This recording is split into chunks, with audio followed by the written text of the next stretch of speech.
Serial killer Tania تحت novel case number 5 اب اس کی برداشت سے باہر ہو گئی تھی۔ اس نے اس لڑکی کا ہاتھ پکڑا اور اسے دور دھکیل دیا۔ ایلے جھاڑی میں جا کر گری جبکہ وہ تینوں میں شاید اسے دیکھ چکے تھے۔ ایلے اسے دیکھتی ہی نفی میں سر ہلانے لگی جیسے اسے مدد کی طلبگار ہو۔ جو بے رحم سا تھا سر چٹ کر وہاں سے جانے لگا کہ اسے اپنے پیچھے ان تینوں کے تیز تیز قدم محسوس ہوئے۔ ایلے اپنے آپ کو بچانا چاہتی تھی۔ جھاڑیوں میں گرنے کے باعث اس کے ہاتھ زخمی ہو گئے تھے جبکہ ہلکی ہلکی خون کی بوندیں بھی بننے لگی تھیں۔ بھاگ رہی تھی ڈیڈ یہ جولین نے اس کے بال پکڑ کے اسے کھڑا کیا۔ اسی سے اٹھی وہ اس شخص کو دور جاتا دیکھ رہی تھی۔ آرتھر نے مڑ کر دیکھا۔ کون ہے یہ؟ اور ایلے کا جبڑا اپنے سخت ہاتھ کی گرفت میں لے لیا۔ وہ کیا بول سکتی تھی وہ؟ اور آرتھر نے غصے سے اس کے منہ پر تھپڑ دے مارا۔ پارکر البتہ مسکرا دیا تھا۔ اسے گھر لے کر چلو، پھر اس کی گونگی زبان ضرور بولے گی کہ کس عاشق کے ساتھ تھی یہ۔ وہ اسے بے رحمی سے گھسیٹ کر اپنے ساتھ لے جانے لگے۔ جیکسن نے مڑ کر دیکھا، وہ ان کے ساتھ زبردستی گھسیٹتی جا رہی تھی۔ اس نے سگریٹ نکال کے لبوں میں دبا لی اور ایک بس میں چڑھ گیا۔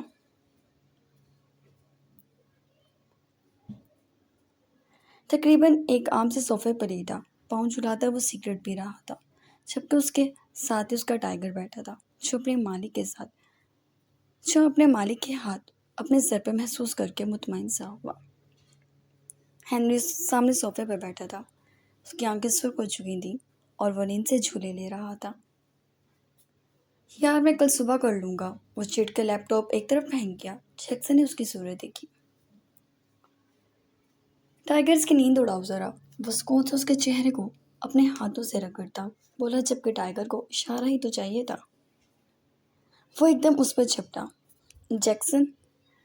ہنری چلایا۔ جیکسن سکون سے پیچھے ٹانگیں چلانے لگا۔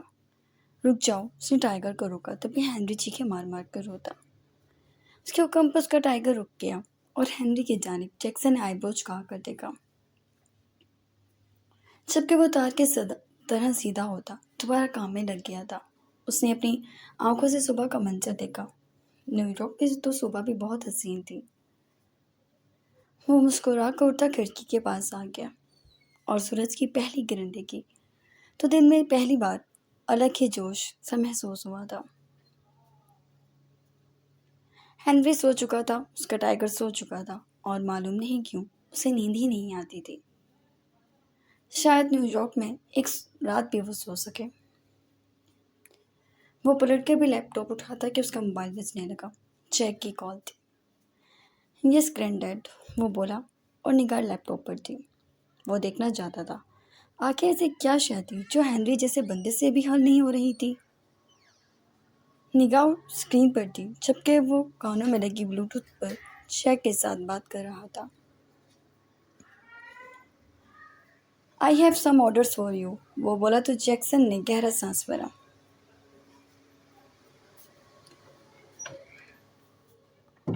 What type؟ وہ سوال کرنے لگا۔ پارکر کی ایک بیٹی ہے شاید ایلی، اس لڑکی کے نام میں ایک فائل ہے جس میں نیو یارک وہ اس لڑکی کے نام کیے ہوئے ہے۔ جس طرح جیمس نے اسے سائن لیے تھے قانونی طور پر وہ ڈس ایبل تھا کہ مزید کوئی ایریا اپنے نام کرتا یا یوں سمجھ لو مافیا کے اصولوں سے بھی باہر تھا کہ وہ اپنے نام کوئی فائل اترواتا۔ تبھی اس نے ایک ایلے کے نام پر وہ فائل اتار لی تھی اور اب تک وہ فائلز پارکر یا پارکر کے کسی بیٹے کے نام نہیں ہوئی۔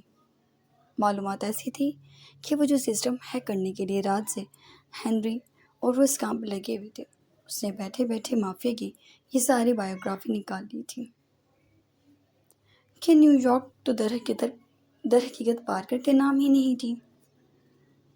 مافیا کے مطابق نیو یارک کے مالک ایلے پارکر تھی، یعنی پارکر کے کسی بیٹے کو مافیا کا وہ تاج نصیب نہیں ہونا تھا بلکہ اس لڑکی کے سر پر وہ تاج پہلے سے ہی تھا۔ البتہ پارکر کو کسی دوسری مافیا سے اپنی حفاظت کے لیے یا تو اس کی کنگ کی ضرورت تھی یا پھر وہ اپنے کسی بیٹے کی فوراً شادی کرا دیتا۔ یہ ساری ڈیٹیلز اس کے سامنے کھلی ہوئی تھی۔ جیکسن کچھ نہیں بولا۔ تم سمجھ رہے ہو جو میں کہنا چاہتا ہوں؟ جیک کی آواز پر جیکسن اس کی جانب متوجہ ہوا۔ نہیں، صاف جواب دیا تھا جیکسن۔ جلد بازی میں یہ موقع جو صرف چند ایک دو دن کے لیے ہے اسے ہاتھ سے نکلنے مت دینا، کیونکہ پارکر ہر صورت چاہے گا کہ اس کا کوئی بیٹا ہی جگہ لے، جبکہ جیکسن ایلے کی اوقات اپنی آنکھوں کے آگے دیکھ چکا تھا اور اسے یہ بھی پتا تھا ایلے پارکر کی بیٹی نہیں۔ واقعی دن تو بہت زیادہ نہیں تھے، کیونکہ اگر یہ معلومات اس کے ہاتھ لگ سکتی تھی تو ایلے کے اصل باپ کے ہاتھ میں بھی لگ سکتی تھی۔ اسے اسی لیے مافیا سے کوئی خاص بیٹ تھا کہ مافیا بہت اصولوں کے ساتھ چلتی تھی اور وہ کسی اصول پر نہیں تھا۔ جیک نے کال خود ہی ڈسکنیکٹ کر دی۔ وہ جانتا تھا وہ خود سوچ سمجھ کے قدم اٹھائے گا، لیکن سوچ سمجھ تو لے گا، پھر بھی اس لڑکی کے حق میں کچھ نہیں کرے گا۔ جیکسن نے لیپ ٹاپ ایک جھٹکے سے بند کیا اور ہینری پر پھینک کر وہ کمرے میں چلا گیا، جو کافی عام سا تھا اور کچھ ٹوٹا پھوٹا بھی۔ وہ گارڈز نہیں لایا تھا، لیکن وہ جانتا تھا گارڈز ادھر ادھر ہی ہوں گے۔ وہ نہیں چاہتا تھا کہ کوئی اس پر توجہ دے، کیوں یہ خبر نکلتی تو شاید پارکر ایک رات بھی اپنے بستر پہ سو نہ سکتا کہ روبو فیملی کا کوئی شخص نیو یارک میں موجود تھا۔ حالانکہ وہ چند لمحے آنکھیں بند کرنے کے لیے لیٹا تھا، لیکن اس کی نیند حرام ہو چکی تھی، اور اتنی حرام ہو چکی تھی کہ اس نے لات کھینچ کر ٹیبل پہ ماری۔ مرد سے لڑنا کوئی مشکل کام نہیں تھا، وہ مردوں سے ہی لڑ کر یہاں تک پہنچا تھا، لیکن ایک عورت سے لڑنا اسے سخت کوفت ہو رہی تھی۔ نیو یارک ایک عورت کے نام تھی۔ واٹ ربش! وہ اٹھ کر بیٹھ گیا۔ پارک کے گھر کے کیمرے وہ ہیک کر چکا تھا۔ اس نے اپنے موبائل پہ اسکرین کھولی تو اسے گھر کے باہر گارڈز کی نفری دکھائی دی تھی۔ وہ محل جو اس کے دادا کا تھا، وہ جگہ جہاں اس کا حق تھا، وہاں وہ پارکر قبضہ جمائے بیٹھا تھا۔ اس نے کیمرے کی لوکیشن گھر کے اندر لگائی تو گھر کے اندر کے کیمروں میں اسے لون کا کیمرہ کھولا تو سامنے ہی اسے کونے میں ایک وجود دکھائی دیا۔ اس نے زوم کیا تو وہ وہی لڑکی تھی۔ وہ بینچ پہ بیٹھی درخت کو دیکھ رہی تھی، جبکہ اس کے چہرے پہ کئی نشان تھے، اس کے ہاتھوں پہ کئی نشان تھے۔ اس نے فوراً کیمرہ گھر کے اندر دیکھا۔ اس وقت کوئی نہیں تھا۔ وہ موبائل بند کر کے لیٹ گیا۔ کیا جیک جو چاہتا ہے اسے وہ کرنا چاہیے تھا؟ کیا وہ اپنی کوفت اور بیزاریت کو ایک طرف رکھ کر وہ سب کر سکتا تھا؟ وہ مٹھیاں بھیج گیا۔ وہ اس لڑکی کے ساتھ نارمل نہیں ہو سکتا تھا۔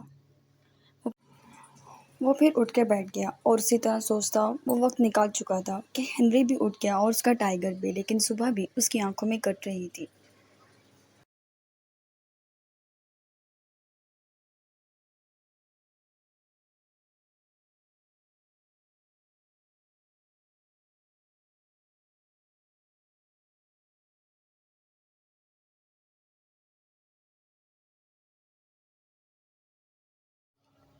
آرتھر نے ہاتھ اٹھائے تو خوش فہمیاں ساری دھری کی دھری رہ گئی۔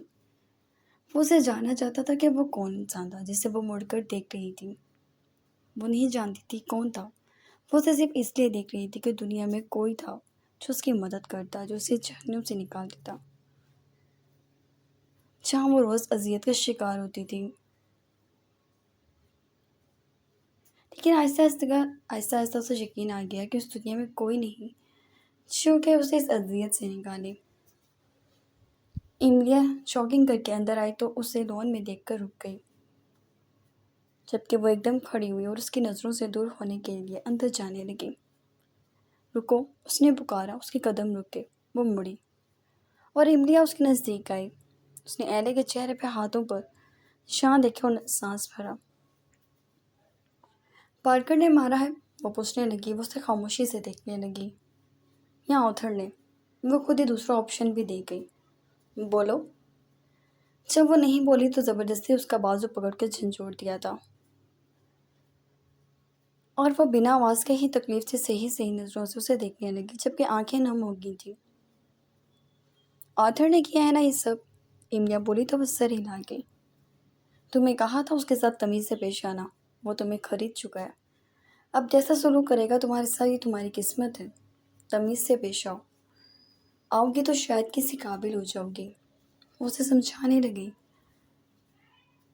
جبکہ وہ کہنا چاہتی تھی کب کس دن وہ تمیز سے پیش آئی تھی، تمیز سے پیش نہیں آئی، جبکہ اس گھر میں ہر شخص جس قدر اسے تمیز سکھاتا تھا، اور کسی میں اتنی تمیز نہیں تھی جبکہ وہ ہر کسی سے تمیز سے پیش آتی تھی۔ جاؤ اندر اور آرتھر کے روم میں جا کے اس سے معافی مانگو تاکہ پٹنے سے بچ جاؤ، اس نے مشورہ دیا، جبکہ ایلی کے آنسو گال پر نکل آئے بے بسی سے۔ اب رو کر کیا ثابت کرنا چاہتی ہے؟ وہ ظلم کیا جا رہا ہے تم پر؟ جاؤ اور آرتھر کے کمرے میں سیدھا جانا، وہ بولی، اور جب ایلی اپنی جگہ سے پھر بھی نہیں ہلی تو زبردستی اس نے ایلی کو گھسیٹا اور اندر لے جانے لگی۔ وہ نفے میں سر ہلانے لگی کہ وہ نہیں جانا چاہتی تھی، جبکہ املیہ نے اسے آرتھر کے کمرے کے باہر چھوڑ دیا۔ جاؤ اندر، وہ غصے سے بولی۔ ایلی پھر بھی پیچھے ہٹنے لگی، جبکہ املیہ کو بھی اس پر غصہ چڑھا اور اس نے کھینچ کر تھپڑ مارا تو وہ دروازے میں جا کر لگی۔ پھر تم پٹنے کے قابل ہی ہو، وہ اپنی بھڑاس نکالتی وہاں سے چلی گئی، جبکہ وہ اپنے آپ کو سنبھالتی دوڑ کے اپنے کمرے میں آئی اور کمرے کا دروازہ بند کر لیا۔ وہ پتے کی طرح کانپ رہی تھی، اس کے وجود پر اتنے نشان تھے کہ وہ اب سون ہو چکی تھی، یہ مار سہ سہ کر۔ وہ کھڑکی کے پاس ہی بیٹھ گئی۔ وہ سونے کے محل میں قید ایک چڑیا تھی جس کو بولنے کا حق نہیں تھا، ورنہ وہ چلا چلا کے دنیا کو اپنے ساتھ ہوئے ظلم کی داستان سناتی۔ پارکر اپنے آفس میں تھا، جبکہ آرتھر بنا دروازہ بجائے اس کے آفس میں آ گیا۔ دونوں نے ایک دوسرے کی سمت دیکھا۔ مجھے سمجھ آ گیا ہے تم نے ایلی کو آخر خریدا کیوں۔ اتنے دنوں سے اس بات پر تپ رہا تھا کہ اتنا پیسہ اس پر ضائع کیا تم نے۔ پارکر فائلز بند کرتا بولا، شکر ہے آپ کو سمجھ آ گئی، آرتھر کوئی کام بیکار میں نہیں کرتا۔ وہ سگریٹ سلگا کر جبکہ پارکر نے سر ہلایا۔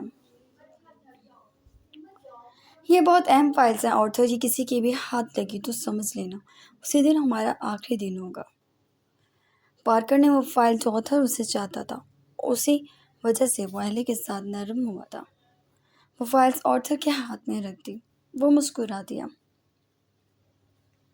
ایلی کے انگوٹھے لگوا لو اس پر، پارکر نے کہا تو آرتھر نے سر ہلایا۔ اور پھر وہ دونوں کافی دیر تک ڈسکشن کرنے لگے۔ شادی کی اناؤنسمنٹ کر دیں ڈیڈ، وہ بولا تو پارکر نے سر ہلایا۔ اور نیو یارک کی سب سے حسین لڑکی یعنی چاہیے تمہاری بیوی۔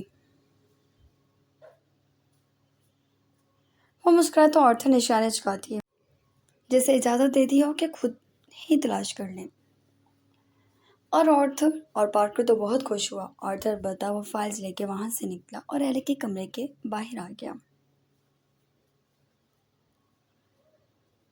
روم لاک تھا اور آرتھر دروازہ بجاتا، کبھی اس نے دروازے میں دیکھ کر لات ماری۔ ایلی جی جان سے کام اٹھی، رونے لگی، دل کیا اسی کھڑکی سے کود کر مر جائے۔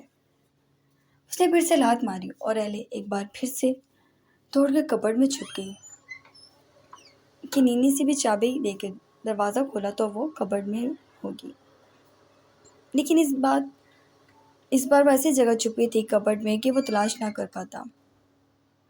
آرتھر نے ویسا ہی کیا، دروازہ کھول کے وہ اندر آیا۔ اسے روم اور واش روم میں وہ دکھائی نہیں دی تو اس نے کبرڈ کھول دی، لیکن وہ کبرڈ میں بھی نہیں تھی۔ کہاں ہے ایلی؟ آرتھر گرجا۔ وہ ایلی میم شاید مون میں ہوں، ہم نے انہیں وہیں دیکھا تھا۔ تو دروازہ لاک تمہارے فرشتوں نے کیا ہے، وہ بگڑا، وہ غلطی سے ہو گیا تھا مجھ سے، نینی بڑبڑائی، بلاک لاؤ اسے۔ آرتھر گھور کر دیکھ کر باہر نکل گیا، جبکہ ایلی کا دم گھٹ رہا تھا۔ وہ مزید 2-4 منٹ کری ہوتی تو اس کی روح نکل جاتی، لیکن پہلی بار اس نے سوچا تھا وہ یہاں سے چلی جائے گی۔ اسے یقین تھا نیو یارک اتنی ظالم نہیں ہوگی جتنے ظالم یہ لوگ تھے۔ ایلی میم پلیز باہر آ جائیں، ورنہ… نینی کا لہجہ بھیگ گیا۔ ایلی باہر نکلی، چہرہ رو رو کے سرخ ہو گیا تھا۔ میم اب یہاں سے بھاگ جائیں۔ ایلی نے اس کی جانب دیکھا، جس سوچ کر وہ بھی پریشان تھی۔ نینی وہی بات کر رہی تھی، میں آپ کو بھگا دوں گی یہاں سے، مجھ سے یہ ظلم اور برداشت نہیں ہو رہا، وہ بولی اور اس کے زخم دیکھے۔ تو تم یہیں تھی؟ آرتھر کی گرجدار آواز میں نینی اچھل پڑی، اور آرتھر نے نینی کو چھوڑ کے ایلے کے بال جکڑے اور اسے گھسیٹ کر باہر لے آیا۔ مجھ سے جھوٹ بول رہی تھی، ایک بات اپنے اس بھیجے میں بٹھا کر رکھو، تم پر اور تمہارے اس خوبصورت وجود پر آرتھر کا حق ہے کیونکہ تم میری خرید ہو۔ تو ڈارلنگ، رات مجھے انٹرٹین کرنے کے لیے تیار رہو، یہ پیپرز بھی رات ہی سائن کرواؤں گا، اور آئندہ مجھ سے چھپی تو تمہیں زمین کھود کر بھی نکال لوں گا۔ کوئی تمہیں آرتھر سے آزاد نہیں کرا سکتا، یاد رکھنا، کوئی بھی نہیں، وہ اسے دور دھکیل کر بولا۔ ایلے رو رہی تھی جبکہ آرتھر نے شاید اس کے نیلے ہوتے نشانوں کی وجہ سے اسے بخش دیا تھا۔ وہ پھر سے کمرے میں بند ہوگی۔ خیر سیکیور تو وہ یہاں بھی نہیں تھی، جبکہ نینی عزم باندھ چکی تھی کہ وہ ایلے کو آج رات سے پہلے ہی یہاں سے نکال دے گی۔ نیو یارک بہت بڑی تھی، اسے کہیں نہ کہیں اپنے اندر چھپا لیتی، وہ ایک بار یہ کوشش ضرور کرے گی۔ اور یہ بات اس نے ایلے کو بھی بتا دی، جو رو رہی تھی، سسکیاں بھر رہی تھی۔